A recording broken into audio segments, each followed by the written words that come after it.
da igreja, quando nós começamos a ensinar sobre oração em línguas, acho que tem que orar em línguas quando está sentindo a unção, ou quando vem aquele fogo. E às vezes nós devemos orar sentindo com fogo ou não sentindo unção. É claro que com a prática depois vem a manifestação, mas só que tem uns que quer começar tendo a manifestação. Ou só deve orar depois, quando está tendo essa manifestação. Quando eu comecei a ensinar na igreja sobre oração em línguas, uns irmãos já antigos na fé, eles falam, pastor, eu pensei que tinha que sentir para orar em línguas. E o pastor está explicando que não. No começo, às vezes, não sente nada, né? Não. Mas não sei se houve dúvida isso quando você começou a ministrar, se encontrou pessoas com essa mesma dúvida. Sempre. Sabe por quê, pastor? Eu não sei o pastor, mas eu cresci numa igreja que normalmente você orava em língua, algumas pessoas eram batizadas no Espírito Santo, acabava recebendo, e a gente, por algum motivo, pensava que aquilo foi um mérito. Né? Tipo, Deus escolheu você para batizar no Espírito Santo mais hoje. Santo. Talvez mais santo. Todo esse contexto. E muita gente tem isso. Então, na igreja que eu cresci, a gente orava em línguas quando? Quando talvez era o dia da ceia, mais emocionante o culto, né? Talvez um mover do Espírito aconteceu. Então, a gente pensava que o Espírito impulsionou você naquela hora para orar, né? Não era uma iniciativa sua, era uma iniciativa dele, a gente pensava. Né? Que assim, ele começou aquilo, então por isso agora eu vou orar em línguas que eu estou sentindo. E agora eu estava aprendendo, como eu falei no livro do Dave Robertson, que ele começou a orar porque ele quis. Então que a gente deveria orar porque quer, né? De propósito, que é como ele fala de propósito. Então, de propósito. Então, para ensinar o nosso povo que você ora em línguas de propósito, não é uma coisa fácil quando você já tem uma cultura de que você ora em línguas quando o Espírito Santo, por assim dizer, te move.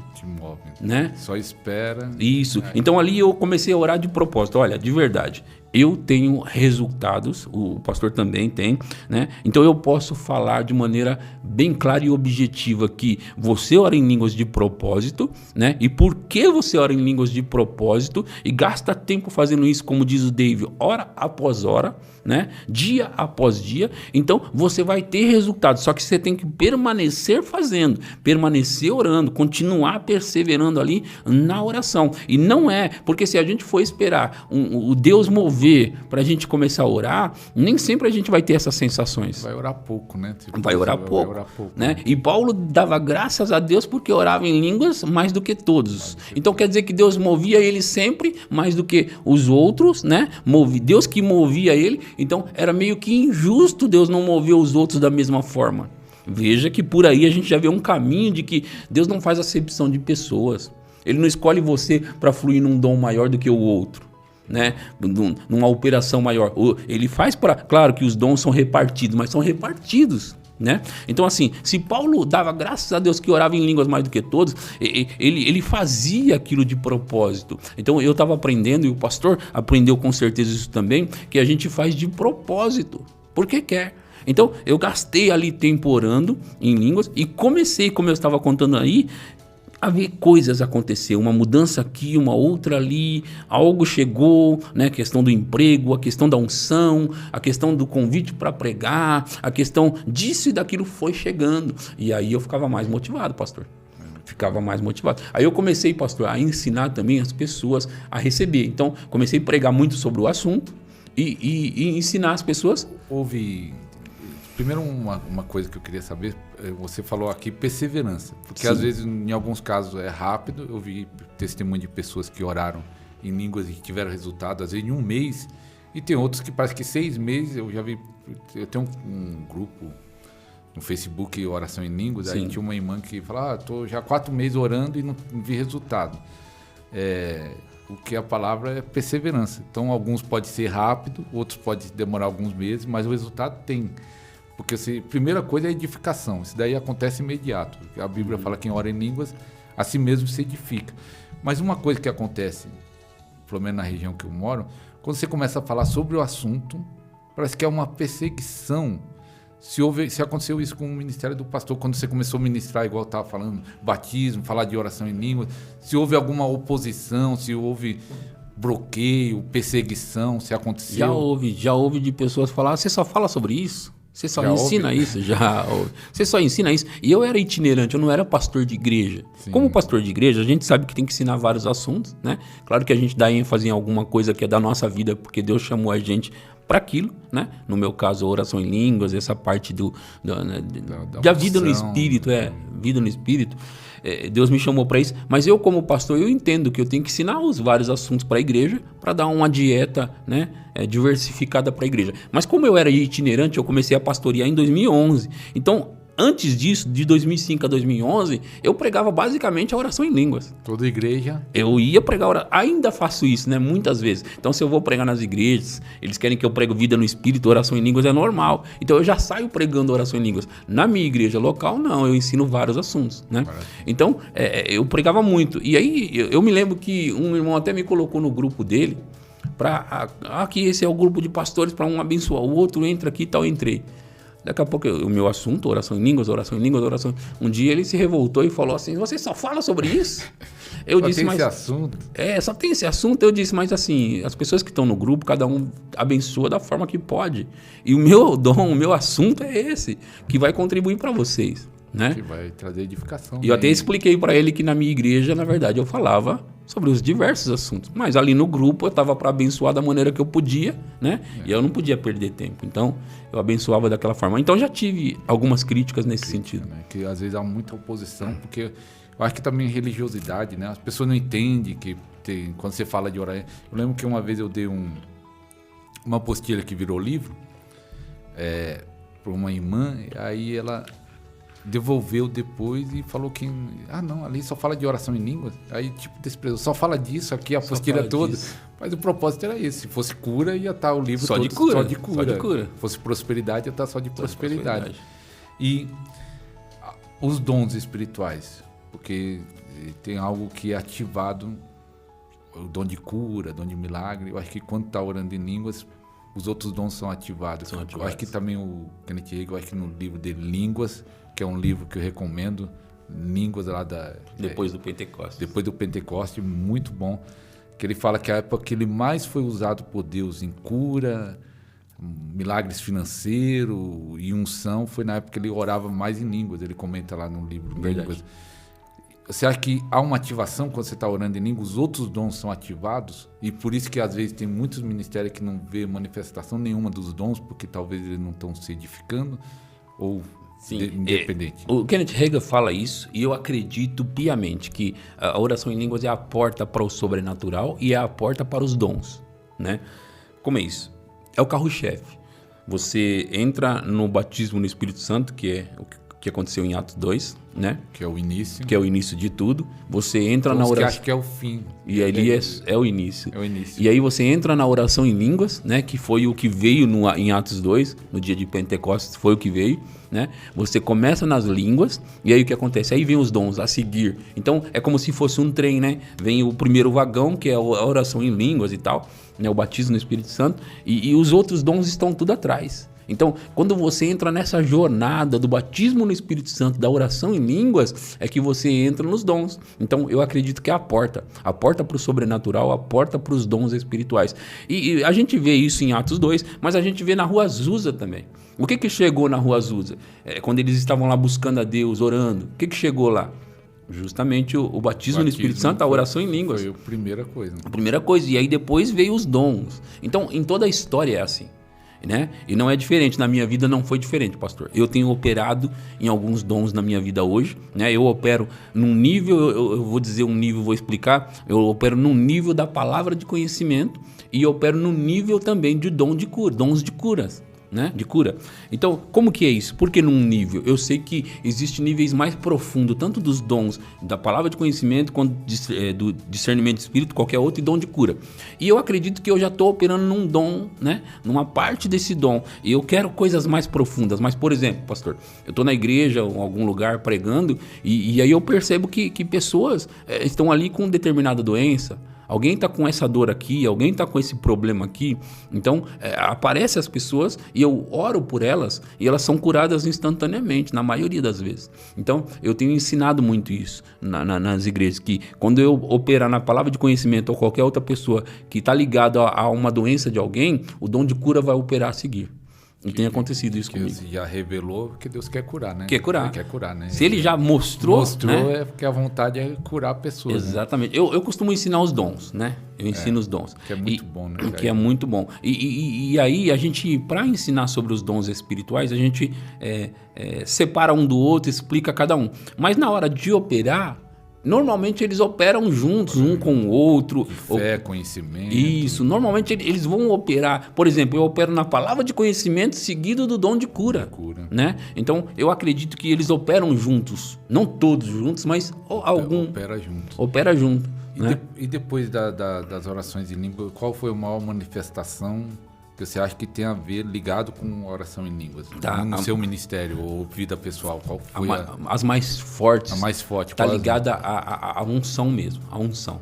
Porque começou comigo, nem foi a operação dos dons em si, mas foi a operação da unção tangível, né? Então, enquanto... horas de oração em línguas em casa e tal, indo para os cultos pregar. Por exemplo, eu já vi, pastor, chegar na igreja, parece que a igreja está fria.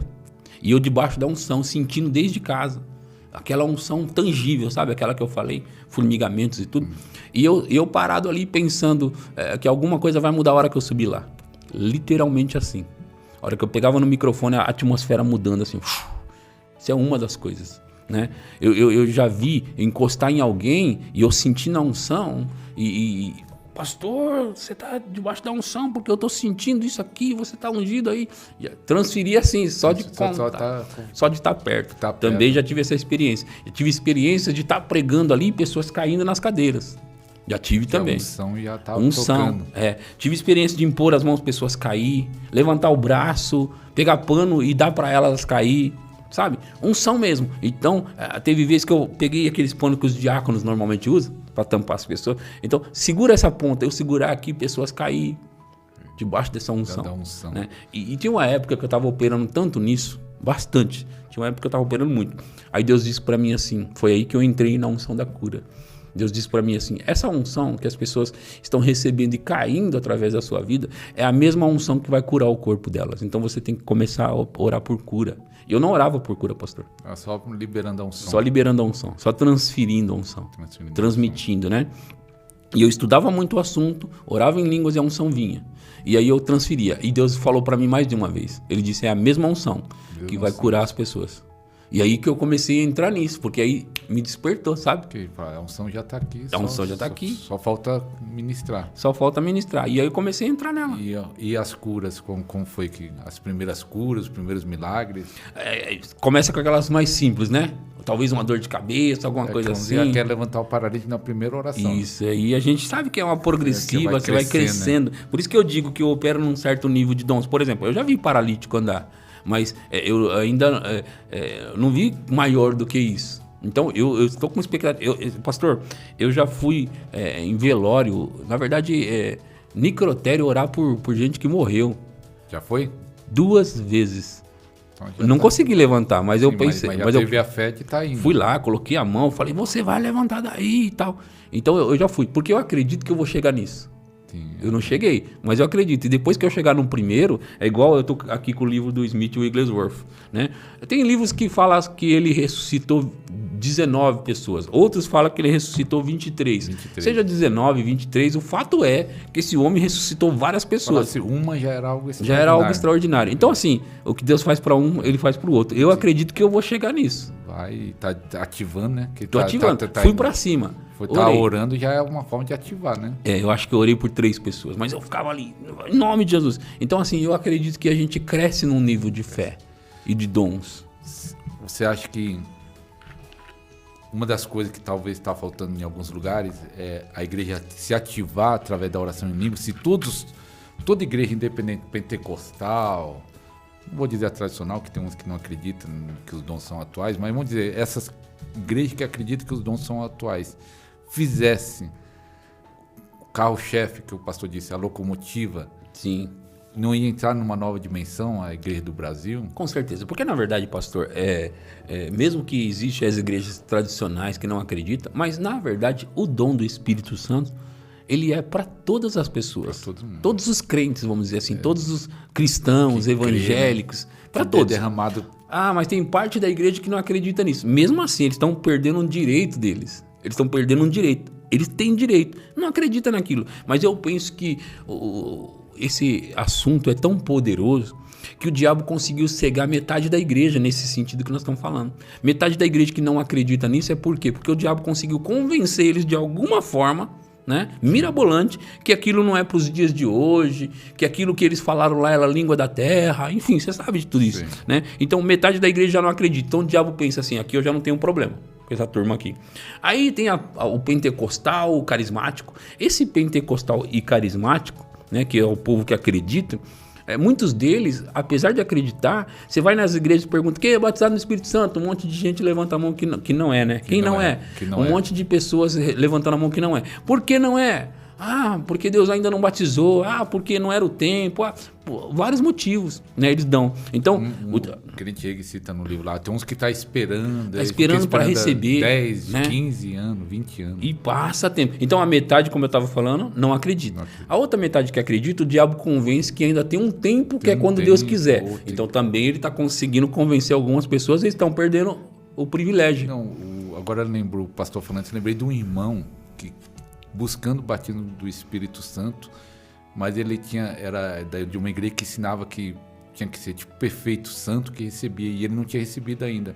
E ele falava, tem alguma coisa errada, ele estava em aflição, que tem alguma coisa errada na minha vida, mas não sei o que é, porque foi ensinado isso, que não recebe porque tem alguma coisa errada, mas ele se corrigindo de tudo, ele perdido, tentando corrigir. Onde está o erro, que eu não sei, que eu quero receber, e aí eu tentei explicar que pela graça, mas está firmado aquele pensamento. Você vê que, né, essa cultura da igreja de querer receber por mérito, né, pastor? Por mérito. Então, na questão, em outras questões é assim também a igreja. Mas na questão do batismo no Espírito Santo, eles fazem tudo para merecer, né? Tipo assim, ah, não, por que não recebeu? Ah, porque ainda não foi a vontade de Deus. Por que não recebeu? Ah, não busquei da maneira certa. Ah, enfim, é tudo por mérito. E na verdade, o que acontece? Que a gente vê em Atos, e tá claro lá. É interessante que tá claro, mas as pessoas não veem. Em Atos, quando as pessoas se convertiam, logo eles recebiam o batismo no Espírito Santo. Tipo assim, alguns na mesma hora. Isso eu tenho vivido na minha igreja, isso. Converteu na mesma hora e já foi batizado. No mesmo dia, né? No mesmo dia. Já aconteceu na minha igreja, sabe o quê? Num acampamento, uma mocinha lá, né? Ela recebeu Jesus, e batizamos ela na água, e no mesmo dia ela recebeu o batismo do Espírito Santo. Então, foi a tríplice coroa, como eu gosto de falar. Né?